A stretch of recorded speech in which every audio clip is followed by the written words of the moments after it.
Okay, so the first thing that I'm going to go over is the ECS website.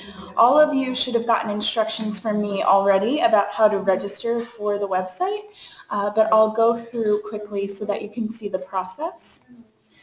So the first thing that you'll do is click this register button in the right hand corner on the top, and you'll put in your first name and last name, family name, and also your date of birth.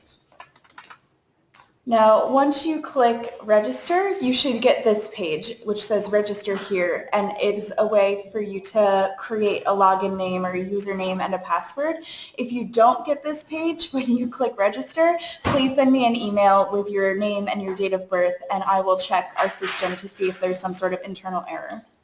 But when you get to this page, you'll create a login name, and this can be anything. It can be your email address or some other login name, and a password, my sample password here, and you'll click register. You should get this screen. If you don't get the screen, again, feel free to email me and I'll be able to help you with that. Once you've created those username and password details, you will be able to log in using the box at the top of the screen. And you should see this page after you've logged in. So this first screen says My Courses, and this is something, or a page where you'll be able to see the courses that you've registered for after course registration. For now, of course, it's blank. But you will also be able to see your details here as well as your username and password, so you can make a note of those details. The most important page for you now is this Spring Students 2017 page, because this contains all of the important information in terms of the visa process. It includes a PDF version of the pre-departure guide, which I sent you via email, also a link to the housing application and the health form. So if you haven't sent those to me, please do so as soon as you can. And a link to the Spring 2017 calendar, which is already finalized, as well also included in the pre-departure guide. And a link down here at the bottom to the ECES. It says Spring 2016, but it's the 2017 Facebook group. So I encourage you, if you haven't already, to join this group. So that way you can connect with all of your other peers that you'll be studying with during your semester in Prague. Right now we have, I think, 116 students registered for the program, so there's a lot of you, and it's always great for you to meet each other ahead of time. I'll just show you on this page something that I posted today in case you haven't seen it, which is this trips in the Czech Republic PDF guide. So I encourage you to look through this. I'll be posting a lot of other information throughout the pre-departure process and also throughout the semester. Okay, so the first thing that we're going to go through in detail is the Czech visa application. So this is really important information, of course. If you have any questions, really I encourage you to write them into the chat box so that way I can answer your questions live as we go. Probably your questions will also help other students as well. So the first document that we're going to go through is the visa application form. So this form is linked to here on the Spring Students 2017 page of our website. This is the blank version down here, and the sample version is the one that we're going to go through now because it contains all of the relevant information for you. So if you have this form printed out already, feel free to pull it out and go through it with me. Otherwise, feel free to utilize the sample application and video later. So for the whole application, please make sure that you're writing in block capital letters and blue or black ink, and please, please, please make sure that the way that you write is very legible. So for number one, this will be your last name or your family name. Number two will be only filled in if you had a different last name when you were born. So if you've changed your last name, please write your original name here. If not, you can leave the field blank. Number three will be your first name, and this is exactly how it should appear in your passport. So if your middle name or middle initial is included in your passport, please also include it on this line. If it is not included in your passport, do not include it on this line. This form should match the details in your passport exactly. For number four, you'll write your date of birth in day, month, year format. That's really important. Any anytime you're filling out a form for the Czech government or for the university, you should write it in day, month, year format. And then underneath, for number 5, you'll write your place of birth. So that will be the city and state if it's in the U.S. And for the state, you should spell it out like I've done here with New York. You shouldn't abbreviate it. And then right underneath, as part of number 5, you'll see country of birth. So provided you were born in the U.S., you'll write USA. If you weren't born in the U.S. or do not have currently U.S. nationality, please let me know and I can get that country code for you. And so same with number 6, as long as you were originally an American citizen, you should write USA. If not, let me know and I'll get that country code for you. And for number 7, your current nationality, which would also be USA if you're an American citizen. For number 8, you should tick the appropriate box, as well as for number 9. For number 10, you should write your father's last name, and then on the line underneath, his first name. And for 11, you should write your mother's last name, and that's her current last name, not her maiden name. Whatever her legal name is now is what you should write there. And on the line underneath, also her first name.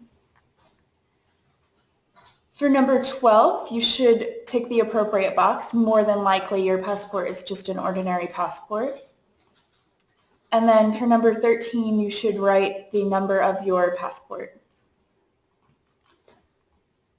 For number 15, again, as long as your passport is a U.S. passport, you should write USA. And then for 15 and 16, you'll write the date of issue and validity date in day, month, year format. And then we'll go on to the next page. For number 17, more than likely you will leave this blank, provided that you're living in your country of origin now. If you have any questions about that question, let me know. For number 18, your current occupation will be student, and it has to be student for the purposes of this form. Even if you have a full or part-time job as well, you should write student here. And then for number 19, your employer is the name of your home university. So you'll write your university name here and then the address and telephone number. And if you're in the US, again, make sure that you write +1 as the country code or whatever your appropriate country code is, and then the full number.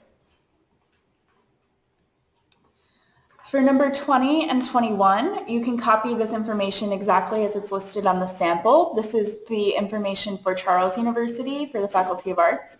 And just notice here that the name Charles University Faculty of Arts doesn't actually fit in their boxes. So you should write it the way that we have it here. Charles University is 2 words with a comma in between university and faculty, and then Faculty of Arts is 1 word.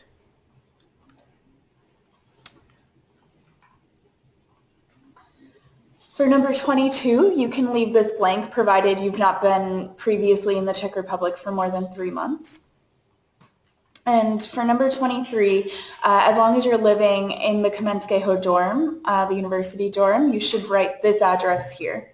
If you're staying in private accommodation, you should not copy these details. You should write the address of your private apartment. For number 24, if you're staying in the dorm, you can leave this blank.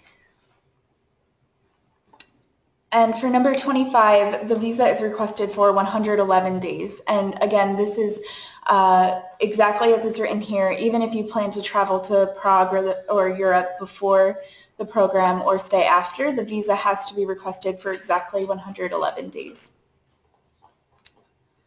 Number 26, you can leave blank unless you've had any other visas in the Czech Republic in the last 3 years.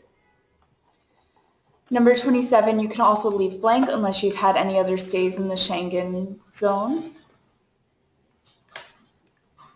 Number 28 is your purpose of stay, so you should tick the study box here. And again, it has to be study. This has to be the same for everybody.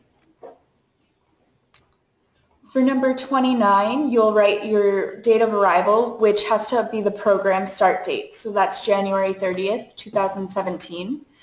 And then on the next line, your date of departure is May 20th, 2017. And again, this will be the same for everybody, even if you plan to travel before or after the program. For number 31, your place of entry in the Czech Republic will likely be Prague. So you'll write Praha here.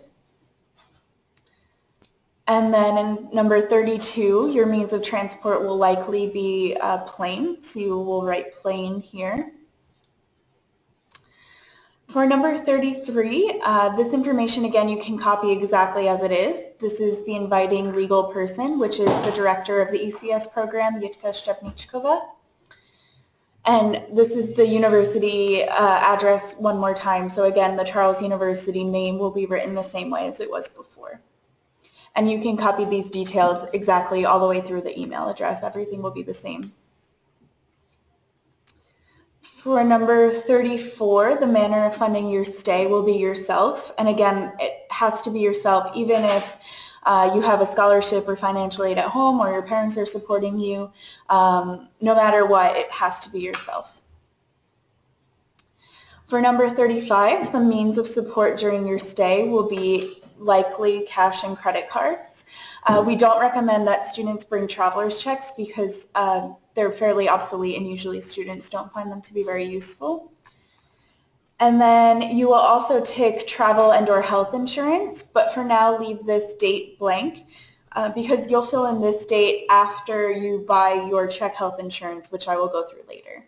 We have a question. If you write the university phone number without the +1 before, can you use whiteout to add that, or should? It's best not to, okay, so they're asking if you make a mistake, can you use whiteout, essentially. It's best not to use whiteout just because it's better if it looks clean. So if you're able to print another copy, that would be the best situation. Okay, so we'll skip to the next page.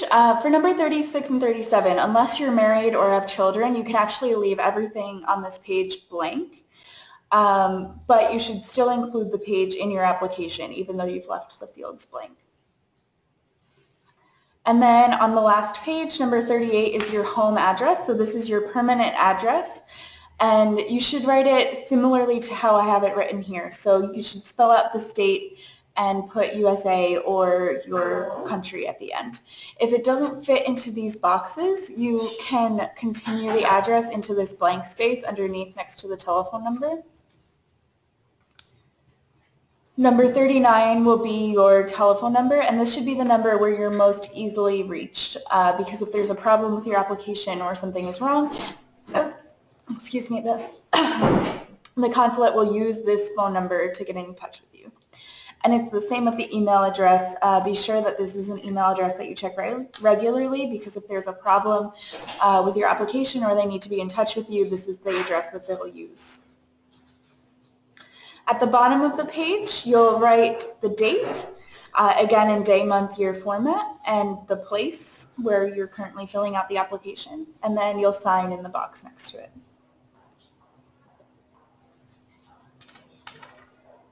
All right, so that's the end of the visa application form. Does anybody else have any other questions? I don't see anything in the chat box, but I'll look again. If not, we'll continue to the next document, but again, if you have any questions or something comes up, please don't hesitate to let me know. So the next document that we'll look at is the document confirming your purpose of stay. So this is something that either you have already received from me or you will be receiving from me.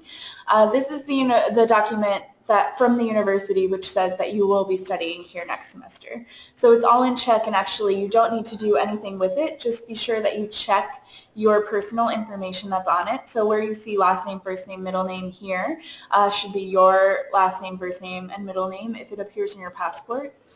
It should also have your date of birth in day, month, year format, and your nationality. If any of these details are incorrect, please let me know as soon as possible. So that way we can get a new copy to you. So the next document is your document confirming sufficient financial resources. This is one of, so we have a question, where do you get the document confirming purpose of stay? So this is one of the documents that I either have already sent to you or will be sending to you. If I haven't, if you are responsible for your housing payment and you're staying in the dorm and I haven't received your housing payment or application, then I've not yet sent you your documents because we require the housing deposit and the application before I can send you both the purpose of confirming your purpose of stay and your proof of accommodation. So again, if you haven't submitted your housing deposit or housing application, you should do that as soon as possible. That way I can send you your documents this week. And I've been in touch with you if I don't have those things. So you've gotten an email reminder from me already. So for the document confirming sufficient financial resources, this is the one that we usually get the most questions about. So please pay attention and let me know if you have any, if you need any clarification. This first part of this document will be a copy of the front and back of a debit or credit card, which is in your name. And this photocopy needs to be notarized. So one of the weird things about this is that usually American notaries, or even non-Czech notaries in general, don't understand the concept of notarizing a photocopy because it doesn't really fit into our definition of notarization. So if this happens, if you go to the notary to have this document notarized and they refuse, which is possible, you can write something like what I've written here. So I certify that this is an original copy of my credit or debit card, and then you can sign that statement, which is written on the photocopy in front of the notary, and they will notarize the statement, which means that the notarization stamp will be on the photocopy. It seems a little bit strange, and I know that, but this is the best way to sort of get around that little bit of bureaucracy that you're likely to run into, so just keep that in mind. The next document, which is connected to the card, is a bank account statement. So this is something that must be issued by your bank. It can either be an online statement or one that they print out for you in a branch. It must be in your name, and it must show a minimum balance of at least $3,000 US. And it must also be a checking account. That's important. It needs to be something that's liquid. It can't be a savings account. And it needs to be connected to the card, which you just photocopied. So you'll see that the balance needs to be at least 55,000 Czech crowns. And if you do the conversion today, you might find that it's less US dollars than 3,000. But we've been told, and our partner universities have been told by several of the consulates in the US, that they won't accept anything less than $3,000 because of fluctuating exchange rates. So please be sure that that minimum balance is in your account. So this document, this bank account statement, does not need to be notarized. Only the copy of the credit or debit card needs to be notarized.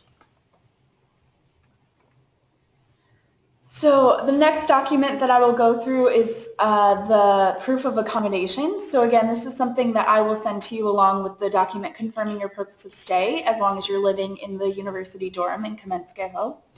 And so we have a question about the statement. Is it okay to print out an online statement? Does it count as an original? Yes, you can print out an online statement as long as it shows your name and the total balance of the account, then that's sufficient. So this proof of accommodation will be sent to you provided that you're living at the dormitory. And again, it's all in Czech. You'll receive 3 pages with this, 2 that are in Czech and 1 that's in English. The English one is for you so that way you know what the contract says, because actually you need to sign this. So when I sent this to you, I put Post-it notes on it so that you know where to put in the information. But essentially on this line here, which is the second dotted line down, you'll put your home address, your permanent address. On the next line, you'll put your passport number, and then all the way at the bottom next to the other signature, you will sign it. And that's all you need to do with this form. The next document is this criminal history background affidavit. So this document is linked to in our pre-departure guide, but you can also download it directly from the consulate websites.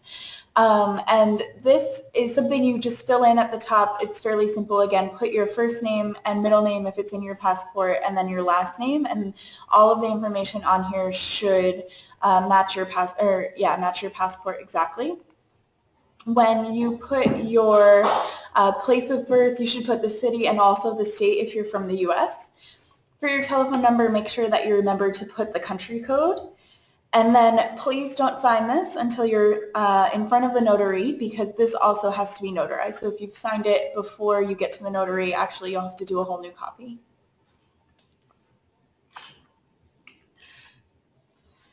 And so this last thing that we're going to go through is the health insurance contract.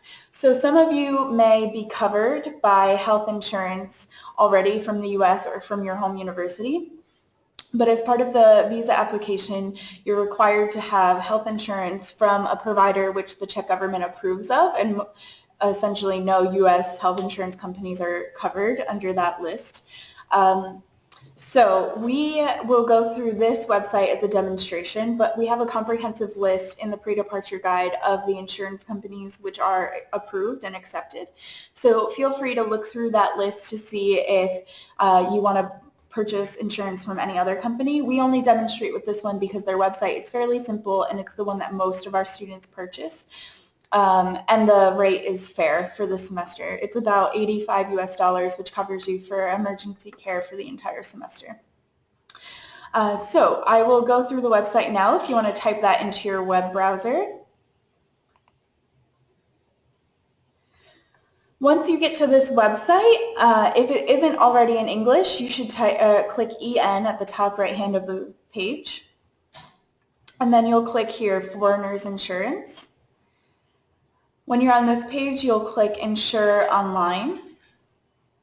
And then here you'll have two choices for medical insurance. The first, the Foreigners Complex Medical Insurance, is actually the less expensive option, and it's the one that most of our students purchase. It covers you for emergency care and in the country and in some of the Schengen countries.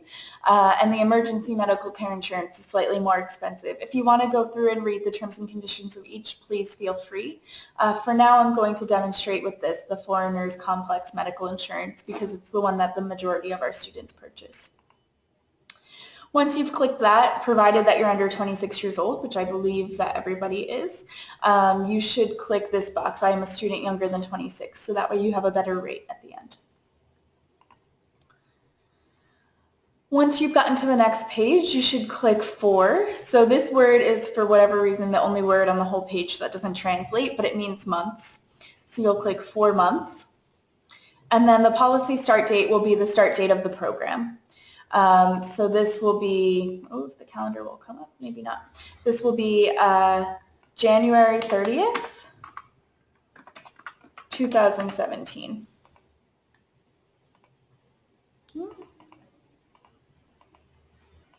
Okay.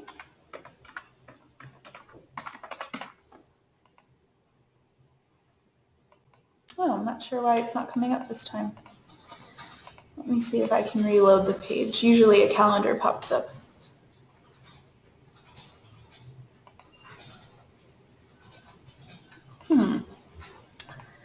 Okay. So I'm actually going to try the other option to see if maybe the calendar will pop up on that. So again, you'll pick 4 months. And then there's the calendar. So you should get calendar on the other page too. If you don't, then I would suggest just waiting a little bit if that's one you want to purchase to pick your date. So you'll pick January 30th, and then you'll see that the expiration date auto-populates. So that will be May 29th, 2017. So for this one, the total premium is 2,000 Czech crowns, which is about $80 US, and you'll click Continue. So on this, you will click, or you'll insert your last name and then your first name. You'll click your gender. You'll put in your date of birth, and remember, this will be day, month, year format. So let's go with January 1st, 1998 again. And your address, which is your permanent home address. Your zip code. Oh, sorry, this is your city. So your telephone number, which again, if you're in the US, should be starting with +1. And then your email address.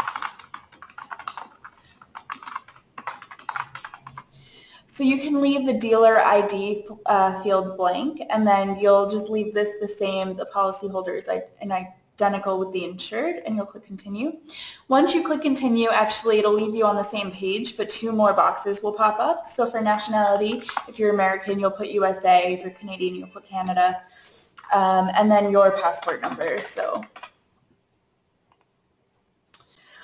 once you've clicked continue after putting in your passport number, you should check all of the details here, so be sure that all of your information is correct. And then you'll click confirm here at the bottom and click pay the premium. Now once you get to this screen, before you make the payment, it's really important that you call your bank to let them know that you're going to be making an international transaction. Most banks abroad think that it will be a little strange that you're buying check health insurance online. It's not a typical purchase for you, I guess. So a lot of the time your card will be blocked because the bank will flag it as fraudulent. So be sure that you've been in touch with them first before you make this payment, so that way you don't lose access to your card, and that way the payment goes through the first time. Once you've made your payment, you'll get a new screen with a PDF of your contract.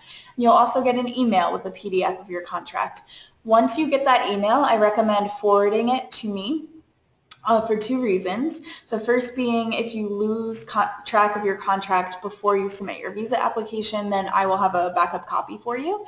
And the second reason being that if for some reason an emergency happens when you're in Prague, I have access to your emergency healthcare insurance information. If you're also planning to purchase some student travel health insurance like HTH or CISI or GeoBlue, something like this, you can also feel free to forward that contract to me, and I'm happy to keep it on file in case of emergency. If you have any other questions about this student health insurance thing, please feel free to ask. Usually it's something that either your home university will provide to you or that you can purchase on your own, and it just means that you'll be covered for more regular visits, like in case you get the flu or something like this, something that you would otherwise have to pay out of pocket while you were here. Okay, so I believe that's the last visa page. So the only other things that you really need to know regarding the visa is that you should also get 2 passport photos taken. This is something that you can get taken at a CVS or a Walgreens, something like that. And you'll need to submit this with your application. I actually recommend that you get 1 or 2 more passport photos taken, so that way you can bring 1 or 2 of them to Prague with you, just in case you need them. Hopefully you won't have to replace your passport, but in case you lose your passport or something like this, you have an extra photo with you. You'll also need to submit a copy of everything. So once you've put all of your documents together, you should run everything through a copy machine 1 time. And then actually again, because I recommend that you keep 1 copy for yourself and submit 1 copy to the consulate. The only exception to that is the copy of your passport photo page. For that you need 2 copies. So in the end, 2 copies of your passport data page, 1 copy of everything else, and then you should keep 1 copy of everything, including your passport, to yourself. When you submit your application, this will depend on where your permanent address is. So I'll go back to our website and open the pre-departure guide. And this again is the one that you received from me already via email. And on page 5 of this guide right here is a chart where you can see which states go to which consulates. So for example, if you're from Kansas, you'll be applying in Chicago. If you're from Massachusetts, you'll be applying in New York. So please check to see which consulate you should be applying at based on your permanent address, and be sure to apply at the right consulate. You cannot just apply at any consulate that's most convenient to you. You have 2 options for submitting your application. The first is that you can bring it to the consulate in person during their opening hours. So this is the best option in case you'll be home over Thanksgiving, for example, and have a chance to visit the consulate in person. This way you know that it's been delivered. The other option is that you can mail it. So for the consulates, you need to send your visa to them via USPS, US Postal Service Express Mail, and you should get a tracking number because you have to put your original passport in the application. It's really important that you're able to track that envelope. And so then if you can't return to the consulate after your visa has been approved to pick up your passport again, you should include a pre-addressed, pre-stamped envelope, again, USPS express mail with a tracking number. It's really important that you do include the USPS express mail envelope because this is the type of envelope that the consulates accept. So like I said, you'll have to include your original passport in your visa application, and the consulate will actually be holding onto your passport until they've approved your visa. And then your visa will be inserted into your passport. It's actually a sticker that goes onto one of the visa pages. So please, if you have a trip planned between now or whenever you'll submit your application and 60 days from then, and you'll need your passport for those travels, let me know. There's a way to get your passport back, but to be honest, the most ideal situation is that you're able to just leave your passport with the consulate and not travel out of the country in the interim. Okay, so any questions about the visa application? The one other thing that I'll mention is that if you want me to look over your application documents before you submit them, I'm happy to do that. Please just scan and email me a copy of all of the papers and I'll look through it to see if I can spot any mistakes. Keep in mind that I'm not an expert and I'm not a representative of the Ministry of the Interior, but I do have a lot of experience looking at these applications, so I'm happy to see if there's anything that I can see before you submit your application. There is a 60-day processing time for the check visa applications, and sometimes it really does take the full 60 days. So just be aware of that when you submit your application, it should be submitted no later than the end of November. If it's submitted any later than the end of November, there's no guarantee that you'll be able to get your visa back before the program starts. So keep that in mind because the end of November is 60 days from the beginning of the program. So if you can submit it next week, that's even better, but definitely submit it before the end of the month. Okay, so if there are no other questions, I will continue, but again, feel free to stop me via the chat box in case anything comes up. So the next bit of information that I'm going to go through is just some information about the ECES program in general.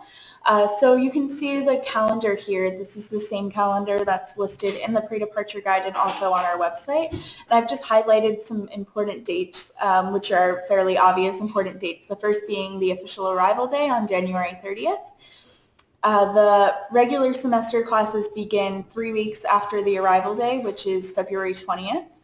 And then at the end of the semester, your program ends on May 19th. And the official departure day is May 20th. These dates don't mean that you have to arrive and have to depart on these days, but these are the days of the program and also the days of your visa. So if you decide that you want to travel before or after the program, that's completely up to you. Just keep in mind that you have, as an American citizen, 90 days in every 180-day period to travel within the Schengen zone. So this is the border for Europe, which is most of the European countries, excluding, of course, the UK. So you have 3 months that you can add either before or after the program to travel. So the first thing that I want to talk about is course registration. Course registration begins at midnight on Sunday, December 4th, and that's Prague time. So if you're on the East Coast, for example, this means it'll be at 6 p.m. on Saturday, December 3rd. So please do the math and figure out what time it will be in your local time zone. The course registration process is actually fairly automatic. It's all done through our website. So I'll go back over to the website so that you can see. So we're right now on the Spring 2017 Students page. For course registration, you'll click on Course Schedule. And for right now, the only courses that you'll see here are the pre-semester mandatory check courses, which I'll explain a little bit more in a bit. But we'll use these as a demonstration so that you can see exactly how course registration will work. Once all of the courses are listed on our website, which hopefully will be soon, you will click on the course title, and on the course information page, you'll see all of the information from the syllabus. And then you'll be able to see this sign in button. So during course registration, you'll just click sign in. For right now, it'll tell you it's not currently possible to sign in or out of the course because course registration hasn't started yet. But once it has, you'll be able to sign in and out with this button.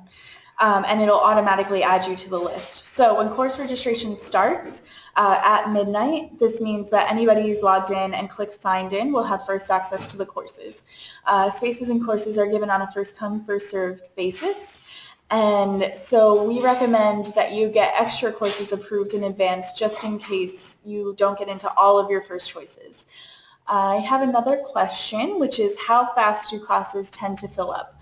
Usually when course registration starts, some of the courses do fill up fairly quickly, so I encourage you to sign in for sort of the most important course to you first and make a preference list so that way you know which order you need to sign into them.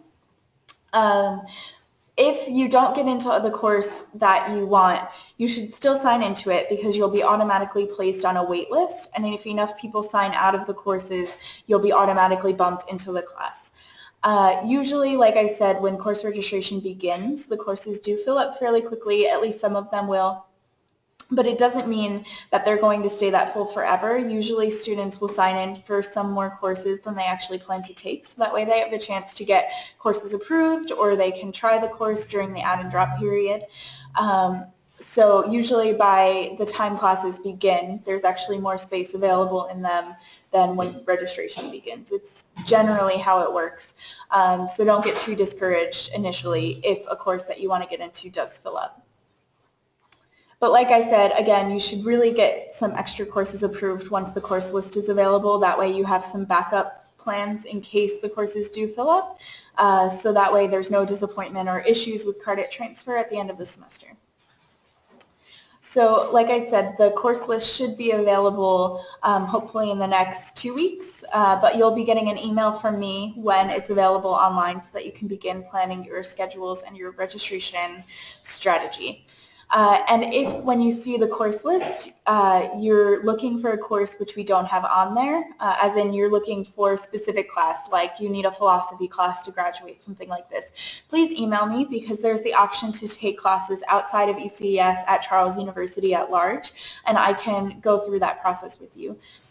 Keep in mind that courses outside of ECES will be much more immersive for you, so maybe if you don't want such a fast-paced class or some extra work, these sorts of things, stick with the ECS ones. But for somebody who wants a really immersive experience, who really wants to connect with local students by taking classes outside of the program in English, I encourage you to take advantage of that. And again, I can give you more information about that via email. There is an add drop period, so that was another question in the chat box. The add drop period is the first 2 weeks of class, which I'll go over, but actually you can sign in and out of courses until the second Tuesday of the semester. So I believe next semester it is March 2nd. So you'll be able to change your schedules until midnight or 11:59 p.m. on March 2nd. Which is another reason that I encourage you not to get too discouraged at the beginning of course registration, because things really do change a lot in those 2 months between when registration starts and when the add drop period ends. And so the way the add drop works is that, like I said, you can change your schedules with the exception of the Czech intensive course until the end of the add drop period, but any course that's on your schedule by the end of the add drop period will be on your transcript. So it is important that you finalize your schedule before the end of add drop. I have another question, which is, are non-ECS courses taught in English, or taught in Czech, sorry. Some, yes, of course. The majority of the courses at Charles University, I would say, are taught in Czech. However, there are classes taught in English at Charles University, as well as in other languages. So, for example, if you speak German at a really high level, right now we have students who are taking classes taught entirely in German. So there are classes available in English. So, like I said, if there's a specific course or a specific subject that you need to take that isn't fulfilled by ECES, just send me an email with as much detail as you can about this course, and I'll do my best to find you a satisfactory course at Charles University. I can't make any guarantees about that, of course, because I don't know what you'll need and what exactly is going to be offered in English at Charles University, but I would say 8 or 9 times out of 10 we're able to find something for students. So another question, these classes will be transferred back to our home university as from Charles University. Yes, so all ECS courses are Charles University courses. So whether you take only ECS classes or a mixture, you'll get an official transcript from us from Charles University, which will be sent to your home university or to you, whichever address you put on your application, and it is an official Charles University transcript. All of the classes, I should mention as well, are 3 US credits. So in terms of arriving in Prague, the official arrival day is January 30th, as I mentioned, and on that day you're provided with free transportation from the airport to the dorm or from the bus station or train station to the dorm. But if you plan to arrive before January 30th, unfortunately we're not able to provide transportation for you, so you'll be responsible for arranging that yourself. If you do decide to arrive early and want information about what transportation is available in Prague, please feel free to drop me an email and I can give you recommendations for taxi companies or transfer services or even directions to use the public transit system. So just let me know. In order to utilize the free transportation on the arrival day, I'll go back to the ECS website and click on Spring Students 2017. You'll have to submit your arrival details to me. So to do that, you'll click on this link, which is a Google form. And on this page, you'll see that there are spaces for you to insert all of the necessary information. So we'll ask that you put in your name, your email address, your flight number, and this is again for the flight that arrives in Prague. The airline, bus or train company, so Lufthansa, EasyJet, British Airways, whatever it is, and the bus or train station if you're arriving by bus or train. And if you're unable to figure out which bus or train station you are coming into based on your ticket, because sometimes it's a bit confusing, feel free to send me a copy of the ticket and I'll be able to tell you which station it is. The departure city, and this is the city that goes to Prague. So for example, if you're flying from JFK to Heathrow to Prague, you'll put Heathrow here, or London. And then your arrival time, and please be sure to indicate whether that's morning or afternoon, and then your arrival date. Even if you're not going to be arriving on January 30th, we'll still ask that you fill out this form. That way we know first when to expect you in Prague, and also it gives us an indication of whether or not you might be interested in staying at the dorm early. So there is a possibility to move into the dorm before the start of the semester. However, you do need to book that with me as soon as possible. So as soon as you can, please let me know which days you'd want to stay at the dorm early, and then I will check with the dorm to see if they have space available on those days. For those extra nights, you will have to pay for them to the dorm directly when you arrive. So the price currently is 375 Czech crowns if you have an ISIC card, or 500 Czech crowns if you don't. So 500 Czech crowns is approximately $20 US, just to give you an indication. Okay, so be sure that you please submit those details to me by January 15th. If you don't submit your arrival details to me by January 15th, we can't guarantee that we'll be able to provide you with transportation because we need to order it in advance of the arrival day. In terms of checking into the dorm, ECS staff, probably myself, will be waiting for you in the dorm lobby when you arrive. And at that time, I'll go through your housing package with you, which will include your housing guide with information about the dorm and some other forms that I'll ask you to sign and some other information, a map, for example. The only thing you'll need to check in at the front desk is your passport.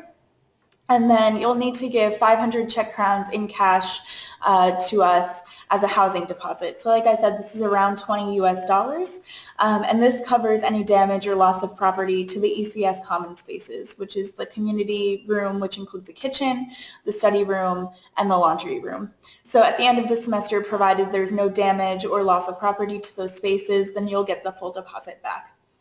This just means that when you get to the airport, if you don't already have Czech crowns with you from home, you should take some money out of an ATM at the airport. And when you arrive, if you are having trouble finding an ATM, please ask one of our staff members and they'll be able to point you in the right direction. I'll also mention that when you arrive in Prague Airport, you should not use the ATMs that you see at baggage claim. You should wait until you get out of the customs area, because then there's ATMs from actual banks that will have much better rates and won't rip you off. So definitely do that, and definitely do not plan to exchange money at the airport. They have really horrible rates and will definitely rip you off. So if you need to exchange money, just take out 500 or 1,000 Czech crowns, for example, from the ATM. And then when you get to the dorm, we can point you in the right direction of a exchange place which has fair rates. I have another question. Are there still spots available in the dorm? We have space available for everybody who mentioned they wanted housing on their ECES program application. So provided that you told us you wanted housing, there is place available for you. If you haven't submitted your housing application or housing deposit yet, though, you need to do that by the end of this week in order to reserve your place. That's important. Also, you need to do that by the end of this week in order for me to be able to send out your visa application documents, which is really the most important thing right now. Okay, so when you arrive, it's technically the start of orientation, although on that Monday we don't have a ton of activities planned for you because we know that you'll be very tired and people will be getting in throughout the day. So you'll be able to check into the dorm and a staff person will be there all day to answer your questions or give you directions, these things. And then in the evening, we always have a meet and greet. So this is a chance for you to buy yourself some dinner, some local Czech food, and to meet myself, my colleagues, your peers, at a local Czech restaurant, which is close to the dorm. Usually we schedule this for around 5 or 6 o'clock at night, although it varies. But if you want to attend this, even though it's optional, try to plan to get into Prague no later than about 3 o'clock, because this will give you time to get to the dorm before we leave for the meet and greet. Again, if your flight is scheduled to arrive later, don't worry about it because it's an optional event, not mandatory, but it's just a nice chance to sort of decompress after a long day of traveling and to meet everybody else. The next day is when your orientation truly begins, so this is when you start your housing orientation. So that will be with either myself or with Susanna, who is our housing coordinator. And we'll show you around the dorm, show you how everything works, and then we'll walk you down to Old Town Square so that you can get your Charles University student ID card, which means that this is picture day in case anybody cares about that. After you get your student ID card, you'll just have a welcome meeting with us where we'll go over more information about the program, about your classes, and you'll get an official welcome from the director of the program as well as the chair of our academic board and some of our professors. On that Wednesday, you'll have a chance to buy a transportation pass if you want to.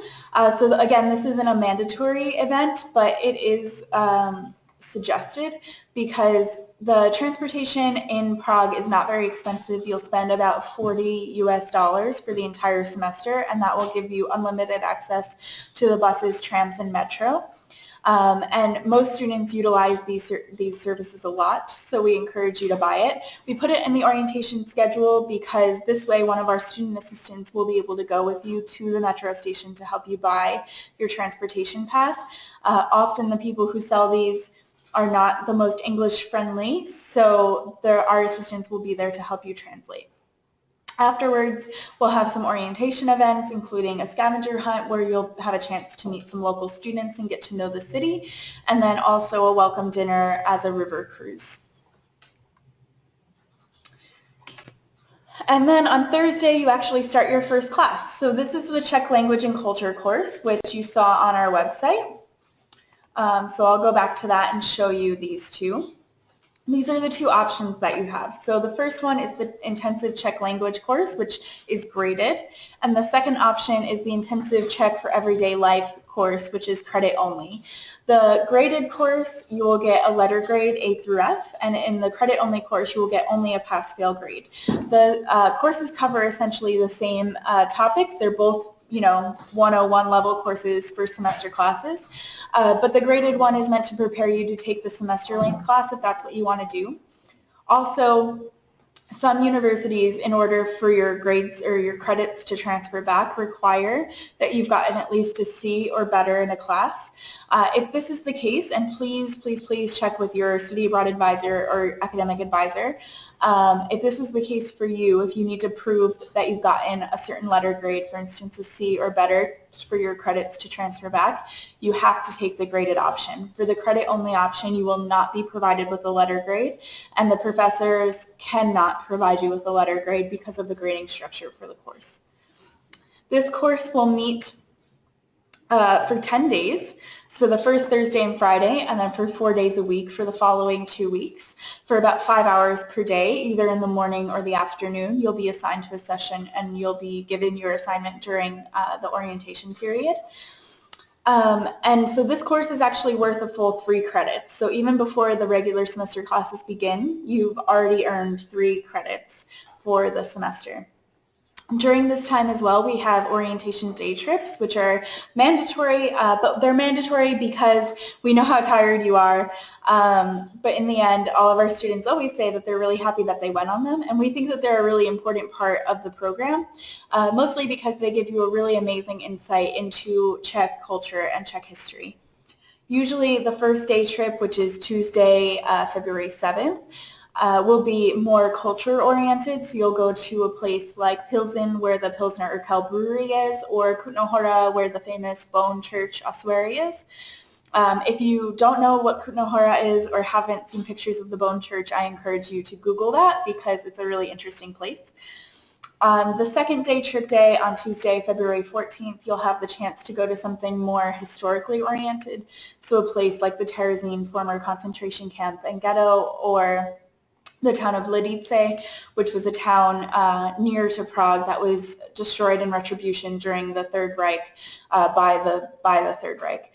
So these places are really important to Czech people and Czech culture and Czech history, and they influence the rest of your semester really, because a lot of your courses will touch on these topics as well. So keep in mind that for the first 3 weeks you'll have class or activities that are mandatory Monday through Friday. So we don't teach regular classes on Fridays, but during the first 3 weeks you do have classes on Fridays. We encourage you to actually stay in Prague for those first 3 weekends for a couple of reasons. The first being that it gives you a chance to get to know everybody else in the program. It also gets you a chance to learn Prague and learn about the city, find your way around, and sort of decompress from all of the travel and all of the initial culture shock. And also on those weekends it'll give you a chance to maybe explore to some other smaller towns in the Czech Republic. We'll also be offering some optional trips and activities on those weekends, which I'll explain in a bit. So the optional trips and activities. Usually we offer several trips and activities throughout the semester, including weekend trips, but also day trips and tours within Prague. So these trips will all be announced on the ECES website, and I'll show you where. So if you go back to the ECES website and click on this trips and activities link, you'll see where all of our trips and activities will be listed. For right now, the ones that you can see are actually from the fall semester, but it'll actually give you a good indication of what might be available for you in the spring. And by the end of the fall semester, we'll put up the new list of courses or of trips, so that way you can see the prices and also the dates. You won't be able to sign up for any of these trips and activities until you arrive in Prague, because you'll have to pay for them at the time that you sign up in my office. However, it'll give you a chance to sort of plan your budget and also plan when you want to travel independently and when you want to travel with us. I can tell you already that we will have weekend trips to Krakow and to Berlin, certainly. So if that helps you with your planning, there you go. The other thing that I'll mention on this slide is the cafe and gallery excursions. I've already mentioned Susanna briefly, but Susanna, again, is the residential coordinator, the housing coordinator at Kamenského. She is also the cultural coordinator. So she is responsible for organizing different cultural events like the opera and ballet and theater performances. But also she takes you on these cafe and gallery trips where she'll take you to either a really traditional gallery in Prague, or sometimes a really alternative one, or maybe even another event that's happening in Prague that day, and then to a cafe afterwards where you can get a coffee or lunch with her. Susanna is one of the most amazing people that I've ever met and probably that you will ever meet. She's really incredible, and she knows absolutely everybody in Prague. Her late husband was friendly with Václav Havel, who was the first president of the Czech Republic, amongst many other important people. She is on a first-name basis with the current U.S. ambassador to the Czech Republic. So just to give you an indication of her sort of reach, she is really a person to get to know. So just keep these things in mind, and again, you'll get more information about them in December and January, and also once you arrive in Prague. Regarding the housing, so like I said, most of you have already submitted your housing applications and deposits if you needed to. If you haven't, please do that either today or tomorrow, and I'll be happy to send you out your visa application documents. The housing is suite style living, so you can request either a double or a single room, but you'll receive your room assignments when you actually arrive in Prague. This is because I don't assign the rooms, the dorm does, and I don't get the assignments until right before you arrive, so we wouldn't be able to provide you with that information in advance, unfortunately. With that being said, 9 times out of 10 the dorm is able to honor your requests, so I wouldn't stress about it too much. And always we're willing to help you once you get here if you're really unhappy with your situation. The housing coordinator, Susanna, lives in the dorm building. She has an apartment there. So you'll be seeing her around. And then you'll have access to a full kitchen, which is a community kitchen, which has all cooking supplies, you know, a microwave, a fridge, a panini press, a coffee pot, everything that you would need, plus an oven and a stove. But you do get breakfast provided to you Monday through Friday, excluding national holidays. This is a European-style breakfast, so it's a cold breakfast buffet with cheese and cold cuts and bread and yogurt and hard-boiled eggs, these sorts of things. But it does give you a chance to connect with everybody in the morning and also to connect with Susanna, who usually goes to breakfast.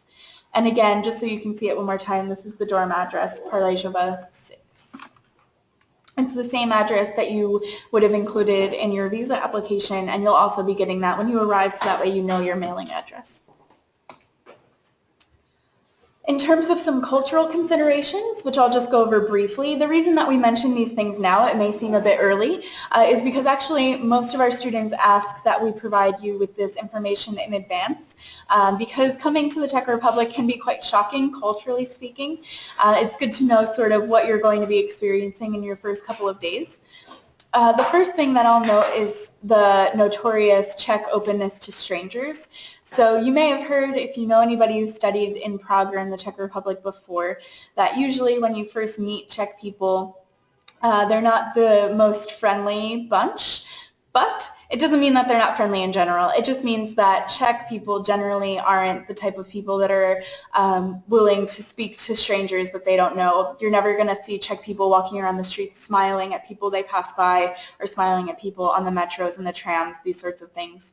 And actually, if you smile at people as you walk by them on the street or smile at them on the metros and trams, they'll probably think that you're a little bit crazy. So you'll notice that when you get here, a lot of people are usually taken aback by it, but actually it's kind of endearing. By the time you leave, you'll find it endearing. So it's something to keep in mind. People aren't being rude to you, they're just being Czech. In terms of restaurant etiquette, you'll notice that the Czech Republic isn't as much of a service culture as as the US or Canada or even some other European countries. Servers in restaurants are really there for 2 purposes, to bring you your plate of food and to bring you your bill. They don't really typically come over to your table and ask you how you're doing or if you need anything else multiple times throughout the meal. It's just not part of the culture. The flip side of that is that actually the tipping culture isn't as strong here either. So if you tip at all, you would tip no more than 10%, and really it's a rounding up sort of thing. You know, if it's 190 Czech crowns, you'd give them 200. So it works both ways. In terms of public transport etiquette, you'll definitely notice this when you first get there, especially even at the airport, that people on public transit are typically very quiet and reserved. So Usually you will notice when a group of American tourists or even foreign tourists in general gets onto a tram because everybody will be staring at them, and also usually they're a bit louder than everybody else. So in your first couple of days, just keep in mind that if you want to blend in, which is really a good idea in order to avoid being targeted for things like pickpocketing, that you should try and keep a low profile on public transit in order not to draw attention to yourself as a foreigner.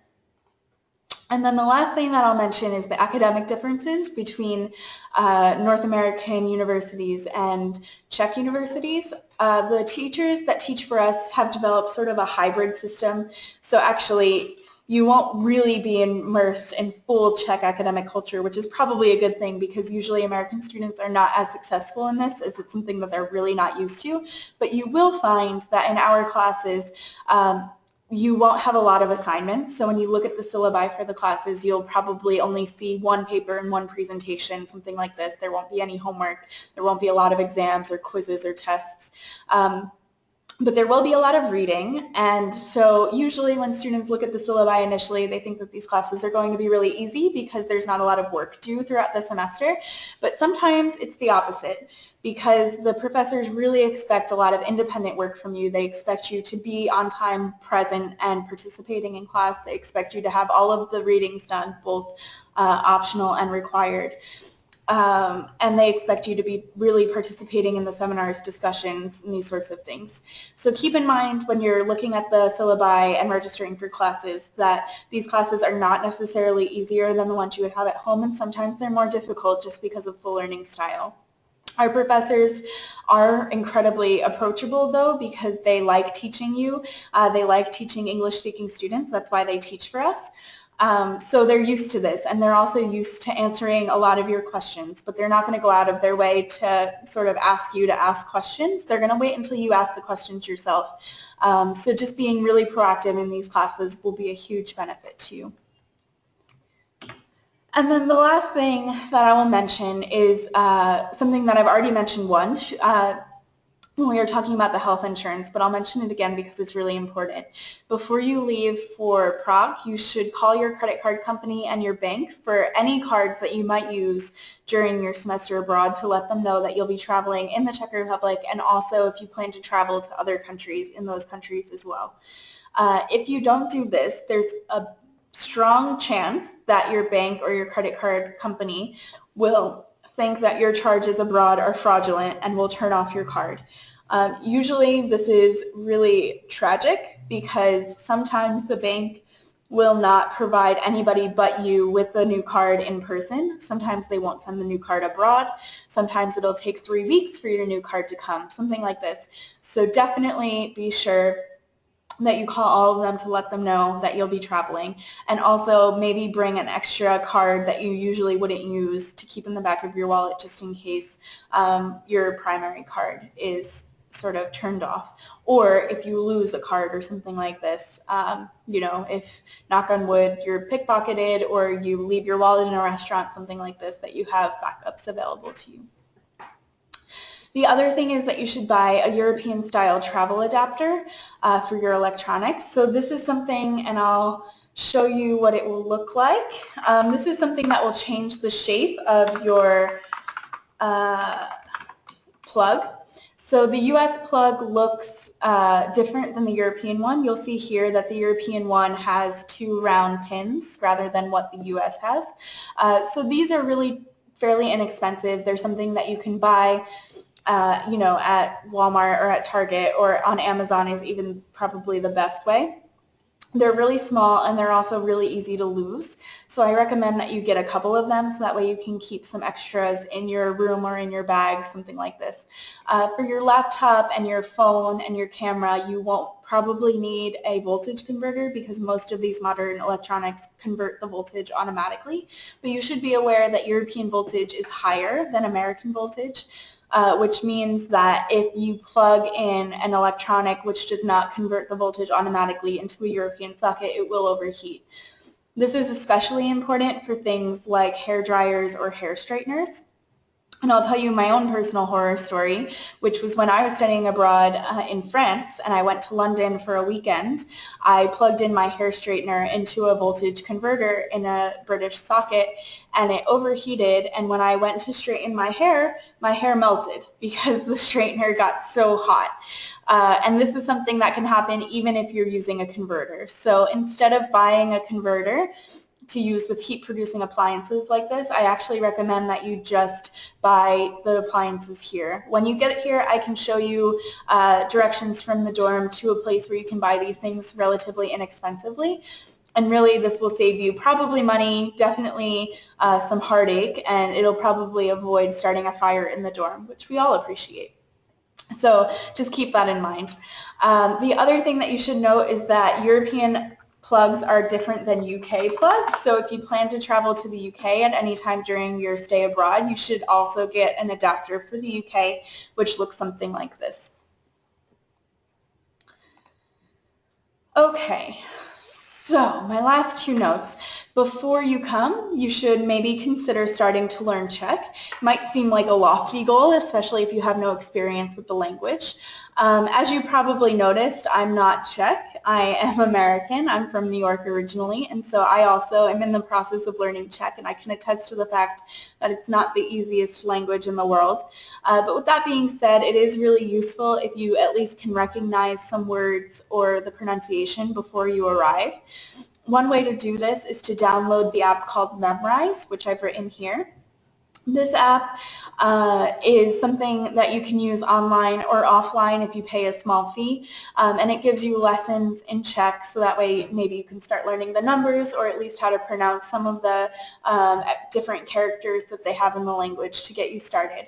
It'll prepare you well also for your mandatory Czech class at the beginning of the semester. And the last thing that I'll mention is that you might consider getting an ECES card. So this is something that Charles University recommends their students get. It stands for International Student Identity Card. Like I mentioned, when you get here, you will get a Charles University student ID card. However, this card won't work for all student discounts in Europe. Sometimes you need to have this ECES card in order to access those discounts. So the card costs, I think, about $25, and it's something that you have to get online in advance of your arrival. So you can either actually go to a store that has them there, or you can order it online. It takes about 3 weeks for processing for them to ship it to you. And you can also check on their website what discounts you will get. So you can compare the price of the card to the potential discounts and decide if you think it's worth it. But it is useful to have, and so you might consider it.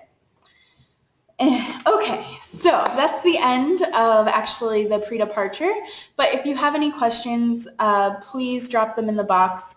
And like I said, the most important things for you to do right now are to submit your visa application as soon as possible. So if you have all of your documents already, submit it tomorrow. That's the best.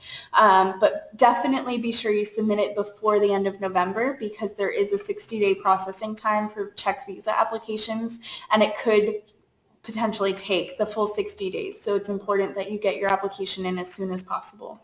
And like I also mentioned, if you want to have me look over your application before you submit it, I'm happy to do that. Just scan and email me a copy and I'll look it over as soon as I can and let you know if I see anything that needs to be changed.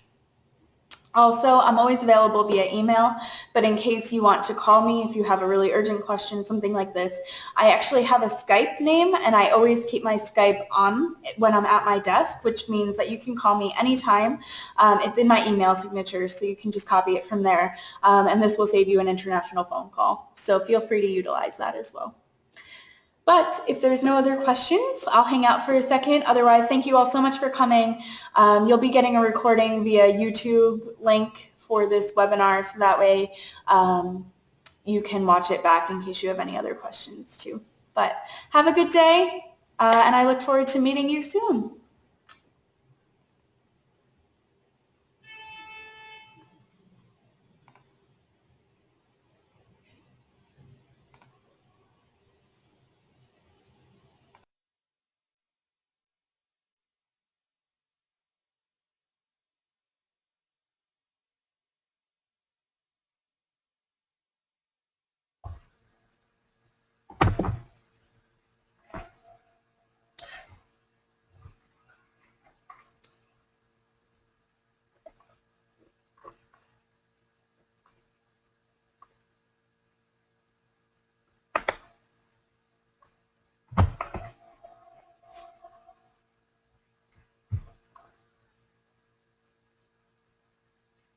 Hey Katie, are you still on chat?